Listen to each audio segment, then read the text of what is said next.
Senator from South Dakota.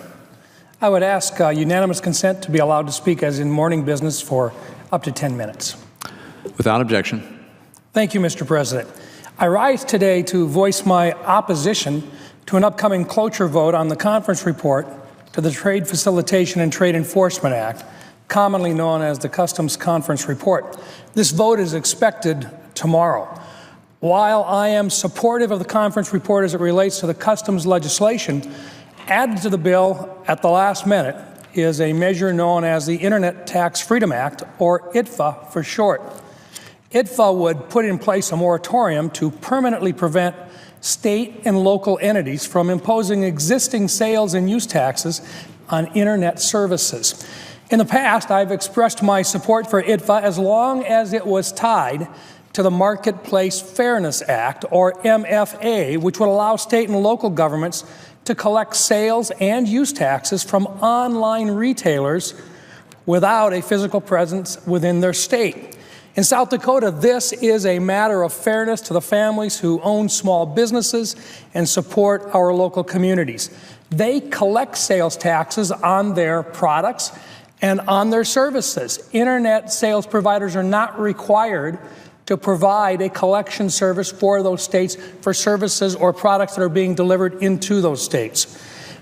It requires congressional action in order to allow them to accomplish this. Pairing these plans would have been a net benefit for states, local governments, and small business owners that are already required to collect sales and use taxes on their products and services. Together, they would represent sound tax policy. But that's not what we're doing here with the Customs Conference report by including ITFA and not including the Marketplace Fairness Act.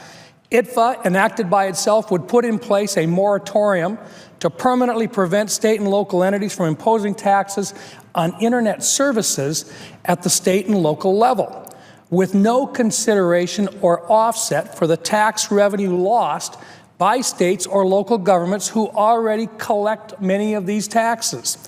I'm all for cutting taxes, but I'm also a strong proponent for the 10th Amendment and local control and tax fairness for South Dakota businesses.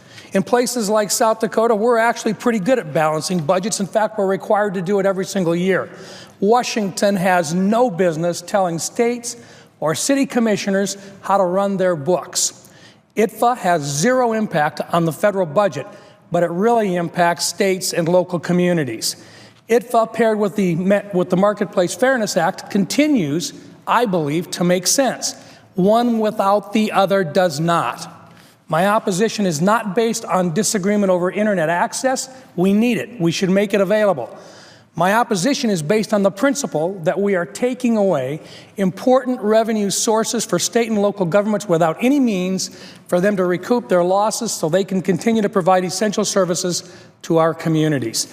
Let me explain why sound and comprehensive tax policy is so important, why ITFA and MFA should continue to be a package deal. If the President signs the Customs Conference report into law in its current form with ITFA attached to it, municipalities in my home state, South Dakota, will lose $4.3 million of revenue annually. That is a revenue they rely on to fund essential services such as training for firefighters and police officers, maintenance for parks, upkeep of community centers and libraries, and repairs to critical roads and bridges. Without any way of recouping the loss, local leaders will be forced to make a tough decision to cut those important services to the community or to raise other taxes. Why is Washington making this decision? In addition to municipalities losing out on important funds, the state of South Dakota would also lose out to the tune of $9.3 million annually. Seems like it's something that maybe in Washington, D.C., we don't care about $9.3 million, but in South Dakota, they do. Where we sometimes get accused of recklessly spending taxpayer dollars, well, we don't balance our budget, but every single state out there, or just about every state, does. So when we step back in and we tell them we're going to unilaterally take away one source of revenue, but we still expect them to provide the services, it seems to me that we're moving in the wrong direction. We don't have the luxury of South Dakota punting. We are required to balance our books every year. At the state and local level, every single dollar counts. Singled out It's not right for the federal government to dictate state and local budgets, as the ITFA, part of the Customs Conference report, attempts to do, to cut a state and local revenue source. It is unfair to states like ours, which operate under tight budgets and stretch every dollar to the maximum. In fact, in South Dakota, we aren't overtaxing. Our state burden is the second lowest in the nation. We don't have an income tax. We rely on a very broad sales tax. That's the way our people have wanted to do it. That's why conventional wisdom in this body and elsewhere has always been that ITFA, which would stop taxing the cost of internet services, would be paired with the MFA, the Marketplace Fairness Act, because MFA lets state and local governments recover the losses from ITFA. And MFA would make certain that Main Street businesses aren't at a competitive disadvantage to companies who have no physical presence, employees, or investment in states like South Dakota. Because right now, they don't have to collect that sales tax or the use tax for products that are being delivered into the state. Brick and mortar businesses have that requirement. Right now, Main Street businesses are operating under a disadvantage. MFA would level the playing field. These brick and mortar stores are the businesses that provide good paying jobs in South Dakota, pay local property taxes, sponsor community baseball leagues, and send their kids and grandkids to South Dakota schools and invest in the future of our state. We have an opportunity to level the playing field for them, rather than picking winners and losers so they can continue to be successful and enrich the lives of South Dakotans. Let's let the states and local governments decide how to manage their finances. Under MFA, South Dakota would bring in approximately $25 million in new tax revenue, which would more than make up for the losses under ITFA.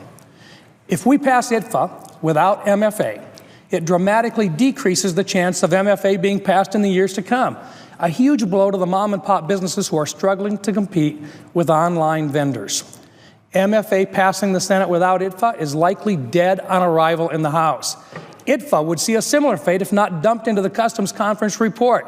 It would not pass the Senate alone. There is simply no evidence to suggest that either measure would pass as standalone legislation. But together, sound tax policy would move.